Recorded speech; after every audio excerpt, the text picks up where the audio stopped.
Man, let me just point out two, three things on this particular issues that we are deliberating upon. I have heard so many things on this particular report. Unfortunately, wala pa nga po yung main report that will come out in April, Secretary, if I'm not mistaken. But at the end of the day, this is all about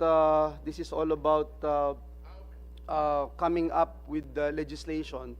And as a legislator, we wanted to get as much as possible all information available to us on how we'll be able to craft laws and ensure that the laws are being implemented properly. Mr. Chairman, this is not just about engineering or paperwork. It's about lives. It's about trust. It's about making sure that taxpayers' money is used properly and efficiently, and our people are safe. For someone who passes, no, itong mga bridges na ito every single day. Kahapon nasa Nueva Ecija po tayo ng Pic 1, tapos nagpunta tayo sa Florida Blanca. Marami po tayong tulay na nilalampasan. Yun nga pong sa NLEX, buti na lang kanina, finally inopen na yung 4 lanes. Kami po dun sa Bulacan, talagang hell-like yung buhay. Imagine ho, kasalanan ba ng mga tao yon na hindi man lang nakita yung malaking truck na yon, pinapasok nila, wala man lang nag-check, tapos magtuturuan na lang, papahirapan, at ewan ko, parang ang hilig natin na gusto pahirapan ng taong bayan. So, and again, this is a timely effort by our chair, and again, I commend our dear brother, Senator Alan Peter Cayetano. Again, may question po ako, no, about retrofitting. Kanina panay banggit ni Senator Cayetano about retrofitting. I look at the definition of DPWH defining retrofitting. It's a type of work associated with strengthening of existing structures to comply with the latest standards, usually with the aid of new technology or introduction of new features to the old design. Itong table 1 na gusto ko pong ipakita, yung project cost, 2014, phase 1, 413 million, 2016, 236 million, 2019, 153 million. And then ito na, yung retrofitting works, first contract, 275 million, 2024, 115 million. Total of 390 million. So this is about 1/3 of the total project nitong bridge na ito. Correct me if I'm wrong, Secretary, or anyone can correct me if I'm wrong. Retrofitting is usually done years after construction to improve safety or performance. Is that a correct statement? Because in the case of this Cabagan Santa Maria Bridge, the retrofitting works was nag-start po siya less than 5 years from the construction phase. In fact, less than a month ano na po, no? Is this a usual practice, Secretary? Because on the average, how soon does DPWH start retrofitting works on a completed project, Secretary? Well, to me, Your Honor, I think this is a little unusual because retrofitting works is actually being done when you are nearing the obsolescence of a structure in itself. No? Exactly. So, We have yet to use this bridge. Yeah, it's a little unusual because the retrofitting is actually being done during construction. Thank you, Secretary. May I, just on that, and I want to commend Senator Joel for researching the definition on DPWH. Sec, may discussion din kami, Senator, ni Yusek Pipo. Kasi the dictionary or Google meaning ng retrofit could either mean strengthening or repairing. Repairing meaning may kailangan kang i-repair, di ba? Or enhancement. So usually, pag enhancement, gobyerno magbabayad. Pero usually, pagka repair at hindi pa turnover, hindi gobyerno magbabayad. But we're going to go there at some future time. But just to thank you for that point. Thank you very much. And I'm going to that particular issue, Your Honor, Mr. Chairman, if I may refer to Table 2. When you look at the estimated useful life of public infrastructure assets, Pag tinignan po natin yung bridges, nakalagay po dyan, concrete or steel. Ang nakalagay po, ito po'y galing din sa DPWH, ang estimated useful life of a public infrastructure ng mga tulay ay 40 years. 40 years. Now, binabanggit kanina ni Chairman Cayetano, Alan Cayetano, yung pagbabayad ng pamahalaan. I, of course, cannot forget our procurement law. Magkasama pa tayo, Brad, no, when we push for the procurement law. Yung contractor is obligated to repair any defects doon sa procurement law natin, no? Defects, yung liability period and address structural issues within the warranty. And in this case, if I'm not mistaken, at least 15 years yung warranty, no? So again, looking at the cost of retrofitting works, 390 million, that's about 1/3 of the total project cost of 1.192 billion pesos.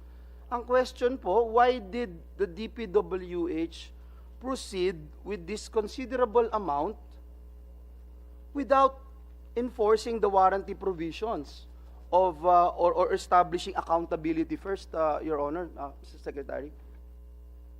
Well, as I understand, Your Honor, this was a decision of the department at that time. But I understand that because of the urgency of the need to retrofit the project, I think they went ahead. They went ahead to have it retrofitted. Albeit the investigations why there was a need to retrofit, which was actually contained in the report of the consultant. Thank you, Secretary. And again, Mr. Chairman, as a legislator, and at the end of the day, we wanted to come up with a more sound and clearer policies with regard to these particular issues. But I myself, Mr. Chairman, I am confused with the word retrofitting, how we are using these retrofitting provisions on spending taxpayers' money, etc. So I hope by the end of our investigation of this hearing and with the investigation that the DPWH is conducting, magkaroon po ng clarity o maklarify sa atin bilang mga legislators how we could be of help, Mr. Chairman. Yes, I agree with Senator Villanueva. Although April 25 pa yung deadline, maybe on that point lang, how was the decision made na retrofit at babayaran ng gobyerno next week or maybe 10 days from now? Can you just, ano lang naman yun papers lang naman yun di ba? Or an interview with the officials at that time. Kasi, syempre, kami ni Senator Joel, nagigilty din kami kasi nasa GAA yan. Inapprove yan. But to be fair to us, wala naman nakalagay doon na eto, pondohan nyo dahil may problema tong isang project na to. Di ba? Your Honor, will do. Thank you, Mr. Chairman, Secretary. Perhaps let me again remind everyone, no, na hindi to first time na nangyari. In 2022, yung Clarin Bridge in Bohol collapsed and claimed lives. That bridge was built in 1970s and was already due for replacement. Pero may mga namatay po doon.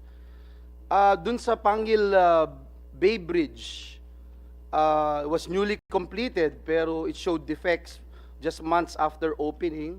Repairs were reportedly done, and Mr. Chairman, this was at the contractor's expense, no?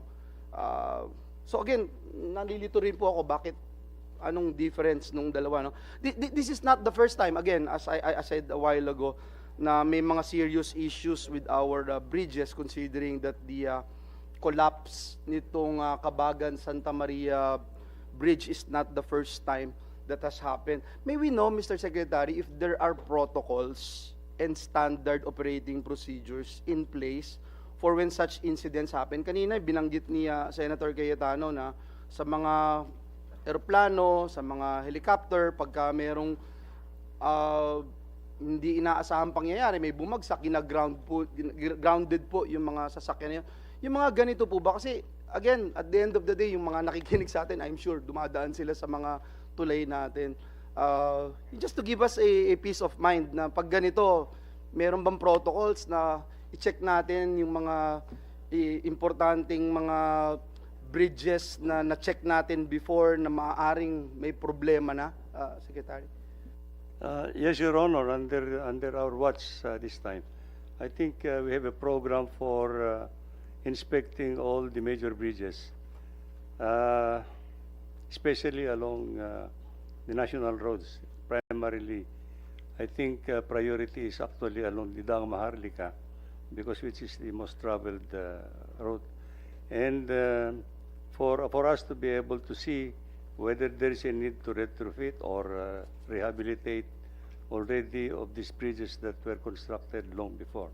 Because we know that many of the bridges that were constructed many years back would have already reached their obsolescence at this point in time. So we now have a program for it, Your Honor, in 2020, started in 2023, 2024. We have already a report on the accomplishments on the retrofitting works. I have an immediate concern, Secretary. Itong Magallanes Bridge, lahat ho yata kaming senador dumadaan dito. Safe naman po ito, no? That also needs Magallanes. So we have been Magallanes- hearing a lot of Magallanes rumors flyover. that we need to replace it, we need to do something about it, It etc. has to be Anyway, retrofitted, Your Honor. yes, thank you, Secretary. Secretary, no, malapit na rin po ako magtapos. I just would like to get your thoughts about this, no? Kanina at patuloy pareho kami ni Senator Cayetano been wondering bakit hindi contractor ang sasagot dito, unlike dun sa nangyari dito sa Panggil Bridge, Secretary, which is parang weird. It appears that there's a different approach in this particular matter, wherein the government would pay, for example, for retrofitting without first determining who was responsible, and should we not be applying a stricter process here, perhaps, given that the bridge collapsed shortly after inauguration, Secretary? Yes, Your Honor. I think there has to be a policy with regard to that. But for the reconstruction of the collapsed span of the bridge, it is still under the responsibility of the contractor. And the contractor is willing to reconstruct the bridge any time that the department would give the go signal to reconstruct. The only problem is we are now undertaking forensic examinations on the bridge so that we would know to what extent should it be reconstructed under the original design or improvement design, or there will be changes in order to strengthen it. So at this point, Your Honor, I think the contractor is just awaiting for the instructions of the department to reconstruct. Yeah. Thank you, Secretary, and we will be waiting for that forensic examination. I also believe that's very important. And just to put on record, again, Mr. Secretary, ang dami no? I'm about to go to Iloilo tomorrow. I remember there's also one in Iloilo, I think yung Ungka flyover, no? Isang problema din po yan. It was closed after 2 weeks due to subsidence, Mr. Chairman. And according to reports, it required another 300 million in additional works, pushing the cost to near 1 billion pesos. So, this is not an isolated case. And that's why I believe, Mr. Chairman, that this investigation, you calling this investigation is very timely, very urgent. Again, I go back to Cabagan Bridge collapse shortly after completion. May we know, Secretary, how did the Department of Public Works and Highways assess its structural readiness and safety before opening to the public? Was the bridge, for example, load capacity properly monitored to prevent overloading? I remember seeing dun sa affidavit, no, dun sa item 10 nung affidavit, nakita ko, sabi nung tao dito, nung papasok pa lang kami sa bridge, lumabas ang isang flagman. Akala namin paparahin kami, pero nagsenya siya na pwede kaming pumasok, kaya tumuloy kami.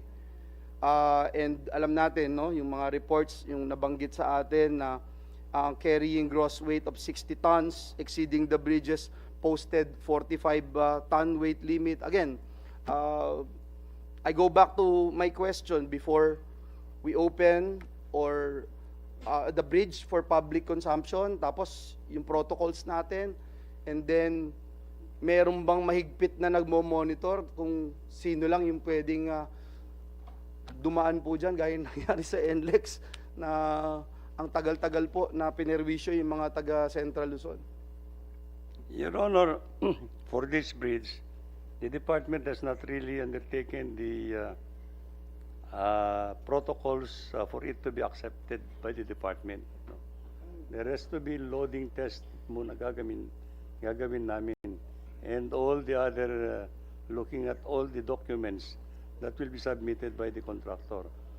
For this project, it has not yet been turned over to the department, and so it was under the responsibility of the contractor.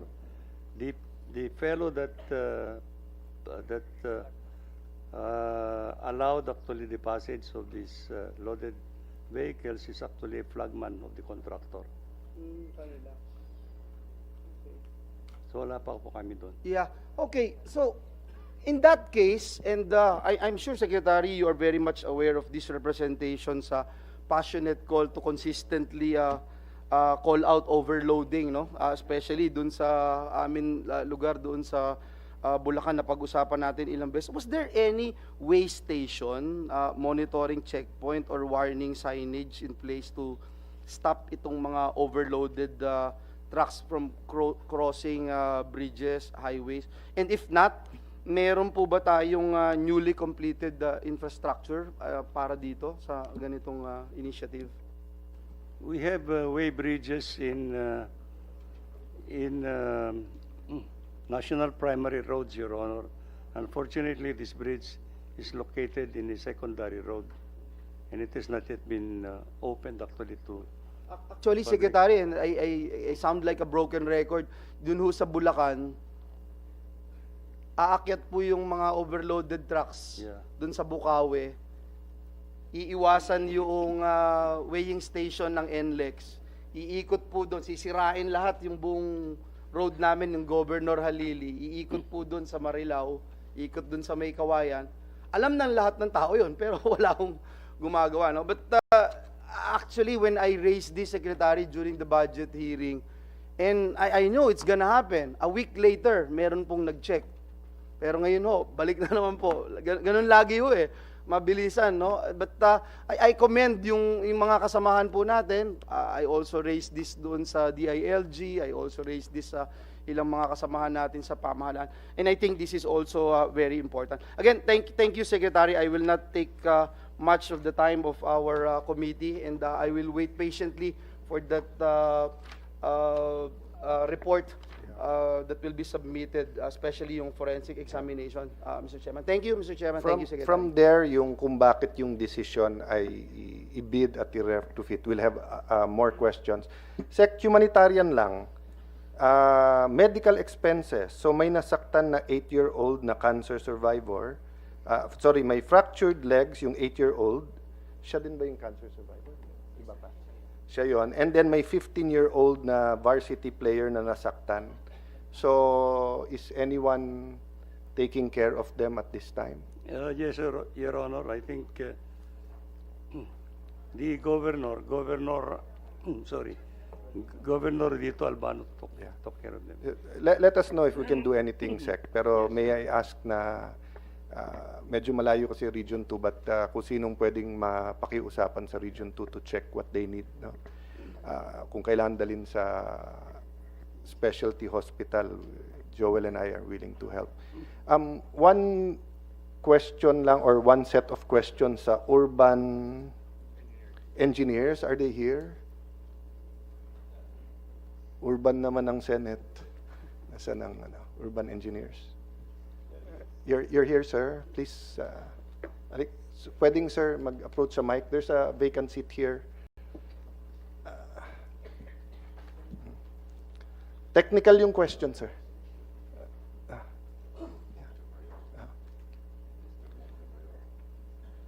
Tama, sir, Mr. Montemayor.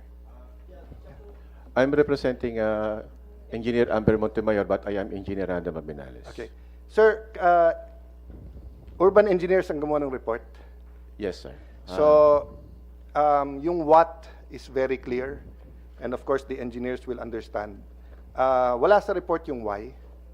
Why this 935 failures? So, why nag-fail? Is it design? Is it construction? Now, it is because of the change using the latest bridge code standards.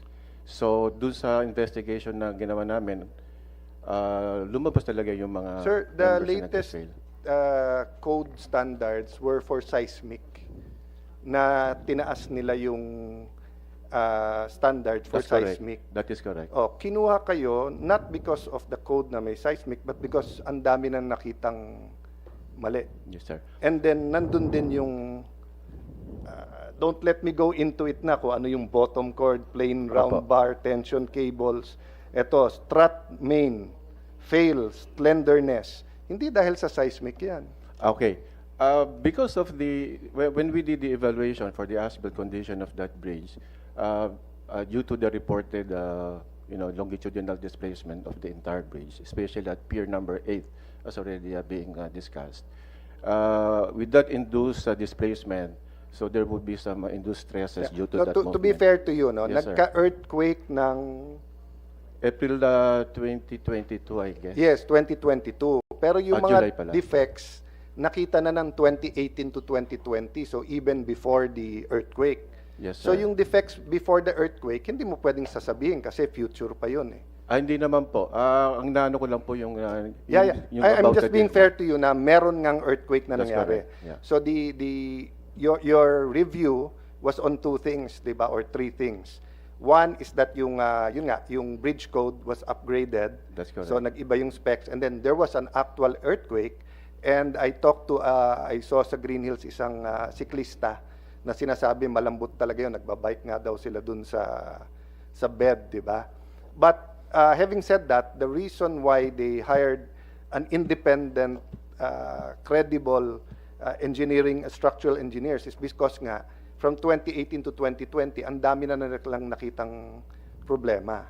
So, did you look into, for example, yung lahat ng memo nila, Engineer Lingan, kung ano nag-cause nun? Yes, we covered all those notes or the comments based on the TOR, and because of the reported movement of the entire bridge at pier number 8, so we did the evaluation, and that's the reason why we recommended the retrofitting Yeah. of those Sir, elements. very good naman yung recommendation, very good yung findings. Wala lang yung why. Kasi yung why will determine sino magbabayad eh. Ang naging Diba? ano- So, yes, sir. ang problema ko kasi, Sec, ang gobyerno na nagbayad sa kanila, hindi pa sinama yung why. So, yung tanong ni Senator Joel na bakit may retrofitting at sinong nabayaran sa retrofitting could have been answered by this almost 7 million peso contract, and we could have saved or justified the 400 million na diretso. Can you look into it, sir? Tapos next hearing, can we go through it? So I don't argue with you. I want to go Okay, through the whole report kung ano. Kasi yes, Your sir, Honor. and I'll just ask Engineer Cañete, but if you want to comment, sa affidavit kasi ni Engineer Cañete, and as I said nung huli, sir, at least as far as I'm concerned, as far dun sa pagtanong ko, your firm has a very good reputation. Ang nakalagay dito sa paragraph 14, sometime in 2018, when the initial 8 arc spans out of 12 spans were constructed, complications arose where part of the bridge, span 8 and pier 8, were slightly damaged so that I was consulted on the matter. I recognized immediately the damage was caused by wrong construction methodology, i.e., segmental construction where the arc in span 8 pushed pier 8 since the arc spans 9 to 12 were still absent. Nakita nyo rin to, sir? Nung pumasok po kami, nakatayo na po yung buong tulay. Buong tulay. Yes, sir. Oo. But na-report sa inyo naibigay sa inyo yung mga reports nila, Engineer Lingan and everything. That's basically That's a starting our point. basis for Yeah. our So, investigation. you stand by this, Engineer Cañete, after hearing everything in these last 2 hearings? Yes, yes, Your Honor. Saka sinabi naman ng DPWH na dalawang phases talaga. Yung phase 1 niya, span 1 up to span 8 lang. Yeah. Tapos yung yung phase 2 niya, yung the rest of the spans. Yeah, but that's neither here nor there, di ba? I mean, when they say 2 phases kasi, that doesn't answer your assertion that yung span 8 na push ng Pier 8, Yeah, di ba? Ang contention ko kasi, ang usual, kapag installment yung budget mo, dapat puro substructures muna. Kasi ang design ko, 12 na arko kompleto. Tapos may abutments ka sa dulo na magre-restrain nung sideways movement. Yung arko ng Pier 8, nung lagyan ng load, bubuka kasi siya. Yun yung natural behavior niya. So pagbuka niya, nung binuhos yung concrete deck, bumuka yung arko ng span 8, tinulak niya yung Pier 8, nag-crack yung Pier 8. And we're not saying na may anomalya or it's No, substandard. It's but just we're- a methodology. Yeah, but that is the choice of the contractor. No, If they accept a new design, they take the responsibility pag they constructed it that way, di ba? The contractor lang kasi will do whatever is kung ano nasa kontrata Yes, nila. but we didn't force them to bid. Nakita naman nila yung plano. Ang point ko, sir, sinasabi mo bumuka kasi nga mali. Dapat methodology? substructure muna, di ba? Yeah. Ang point ko, kung ako contractor, nakita ko yung kontrata, 800 million, tinanggap ko, mali pala, na dapat hindi yun ang binid, dapat substructure, hindi ko ngayon pwedeng sisihin ang DPWH kasi kusang loob ka naman nagbid. Or let's talk about that in Hindi the ko next na alam, hearing. sir, yung legality ng mga gano'n. Oo.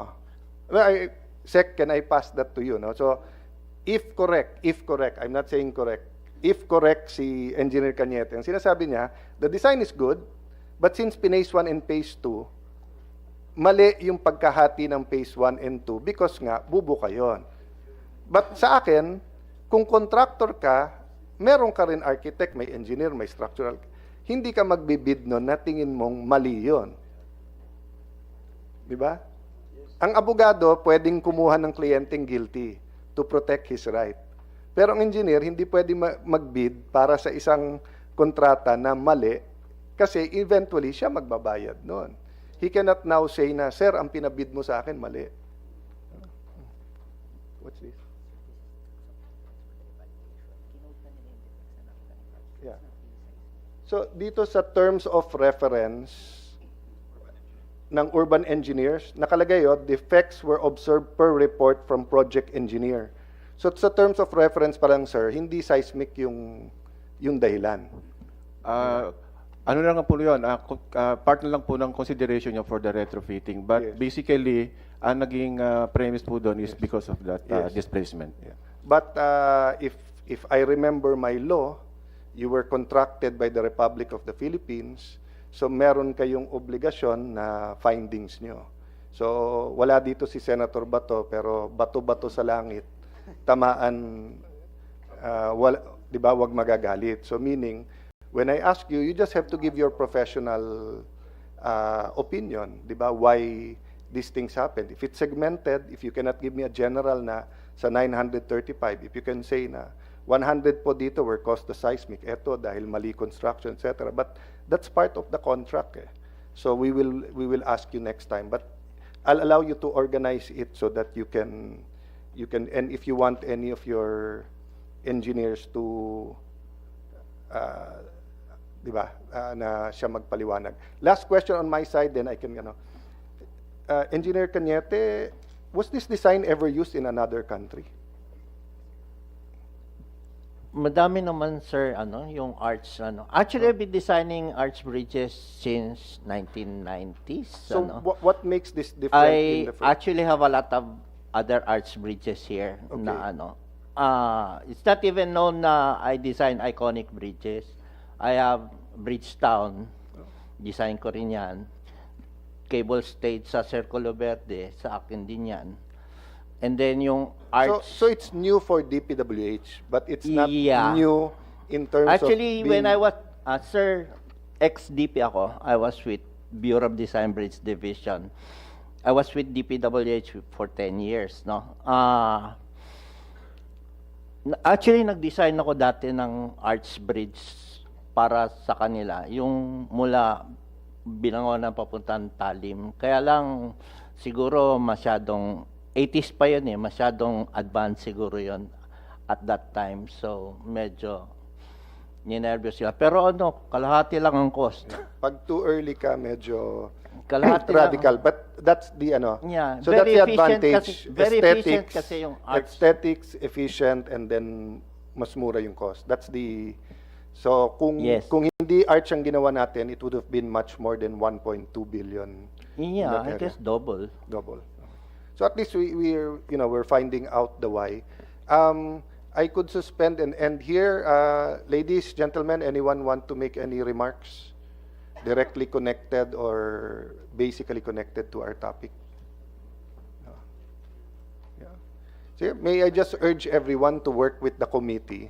We will work with the committee. We'll probably have at least one more hearing and look into that, Sec. Yes, Your Honor. Yes. Sec Singson, welcome back to the Senate. So, if there's... Wala na? Ano to? Yeah. Sec, may I just make this statement because I don't know if... you are, of course, invited and if you feel the need to attend, but if not, as long as your technical people are here. Gusto ko lang i-reiterate pa ulit-ulit, di ba? Nung pinag-aralan namin yung death penalty, pinag-aralan namin yung sa crime, sa criminology, medyo basic yon that it's the certainty na mahuhuli ka.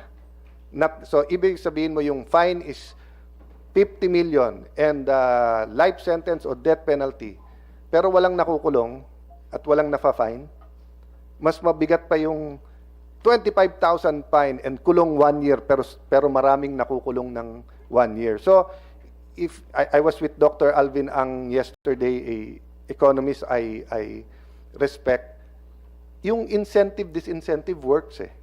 'Di ba? So meaning yung contractor na magaling gumawa at okay yung kita, siya ang parating nare-reward ng more contracts. Pero yung napaparusahan dahil mali yung gawa ay deterrent din naman sa magagaling na gumawa ng palpak. So in other words, if babalik ta rin natin kung yung nandadaya o malaki ang margin or taking advantage of the Republic of the Philippines, sila nang sila and then hindi mapaparusahan, ganun ang magiging quality ng contractors natin. Kasi yung gumagawa ng mabuti, magpa-private na lang sila dahil sabihin na, sir, 10% na nga lang eh. Pag na-fine pa kami, or na-hold pa yan, or na-delay yung turnover, sa interest pa lang sa bangko, talo na. Pero yung mga tumitira ng 30-40%, walang pakialam kasi tuloy-tuloy. No? So I'm not saying at this point in time that kasalanan ng contractor, but I'm saying the evidence is there, bumaksak eh. So meron at meron may kasalanan na nito. So Sec, I hope that April 25 will be not a submission date, but a date where the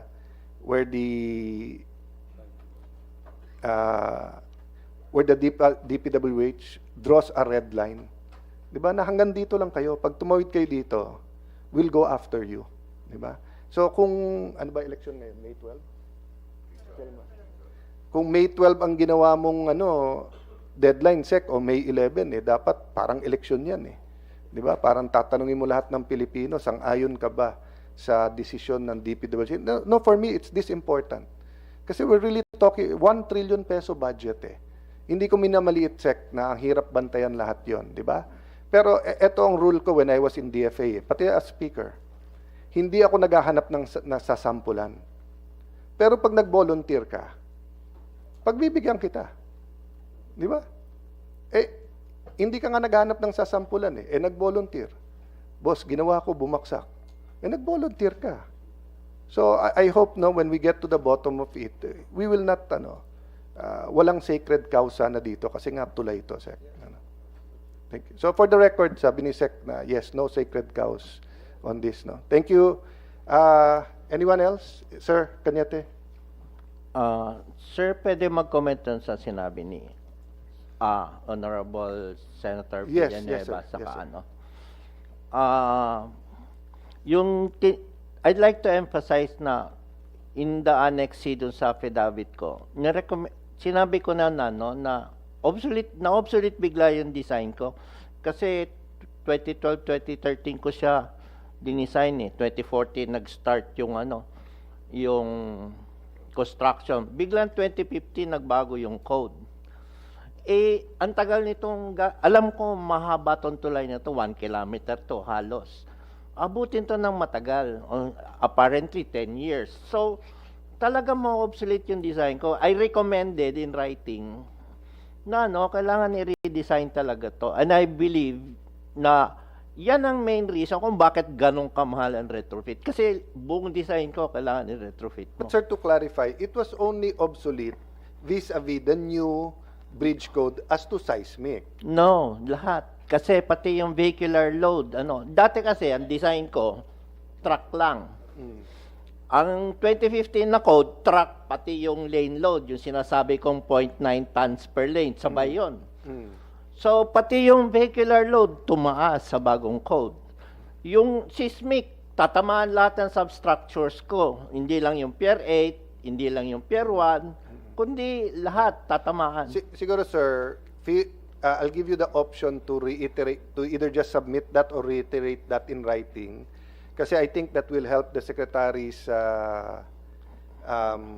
investigation. It will help the committee. Yeah. But I want to point out, that doesn't mean that we're ruling out faulty Yes. construction. Tama po ba? Yes. Pero there's another thing that I'd like to emphasize. Lahat yung pinag-uusapan na damage sa Span 8, Per 8, yung report ni Engineer Boyet, Lingan, walang kinalaman yun dun sa nag-collapse Yung nag-collapse, Span 3. Tapos, may truck ka na lagpas 30 cubic meter yung yung dump box niya. So, yung palang siguro almost 80 tons na kagad yung kargada niya. Tapos close to, let's say, 20 tons yung truck. Malapit talaga siya sa 100 tons. Yung kaya nag-collapse yung span 3, naputol yung hanger. Yung hanger, walang damage dun sa mga previous reports. Yeah, yung, sa previous reports, yung bolts na minor- sa bottom cord yun. Yes, minor lang sa span 3. Yung sa previous Saka report. yung na-shear off na bolts, yun, connection yun ng bottom cord dun sa arco kasi bumuka yung arco. So yung pagbuka ng arco, yung bottom cord, naputol yung mga bolts kasi ang design ko, hindi naman dapat bumuka yung arco dahil dapat kompleto. Ganun ang nangyari. Walang kinalaman sa hanger. Wala siyang kinalaman sa hanger.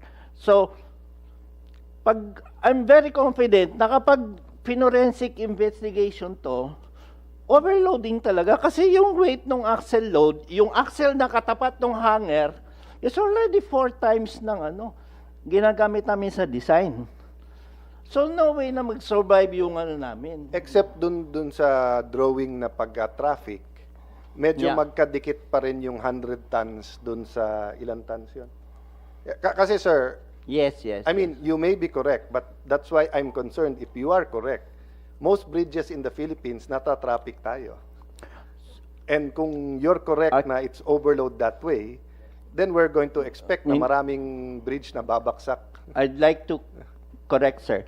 Hindi yung mata-traffic kasi pag na-traffic ka, yung pangalawang drawings mo na may mga kotse Yes, na yes, lang. yung may enough.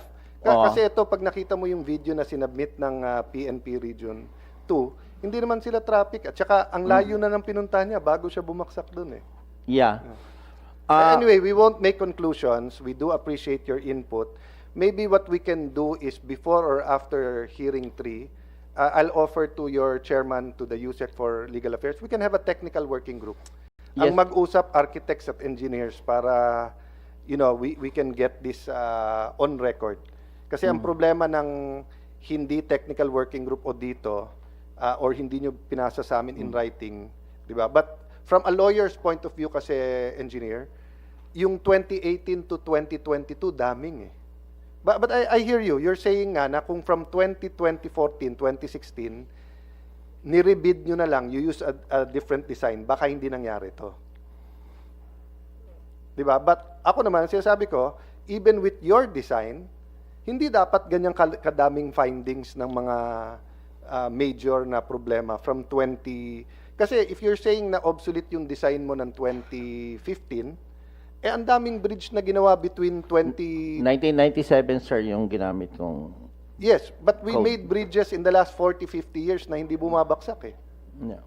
And under your definition, And obsolete din I yun. agree with you, Your Honor. And ito nga nakakatakot. Yung bagong generation na trucks are already 30 cubic. They're double yung ano. And we appreciate that at pinasa ko nga yun kay Sec Vince. And since you're here, Sec, I think sa cabinet naman you have chance to talk. Ang sinabi ko lang kasi kay Sec Vince, Sec, kung hindi kaya ng kalye natin, huwag nyo na i-register sa LTO. Di ba, mag-notice na kayo na hindi pwede yung... I'm talking about not overloaded. Ang sinasabi ni engineer is yung, by itself, yung real capacity niya is even over present because of modern technology. No? But thank you, engineer, and we will have a hearing pa, and you tell me if you think na kailangan ng technical working group. Uupuan ko rin yun. Kasi I think this is all... everyone who wants to speak, give evidence, talk, I encourage you. Because as the chairman, we will only make a report based on yung ipinasok nyo. So even the contractor, I know you're listening. Consult your lawyers, consult your engineers. Feel free to submit whatever you want to submit.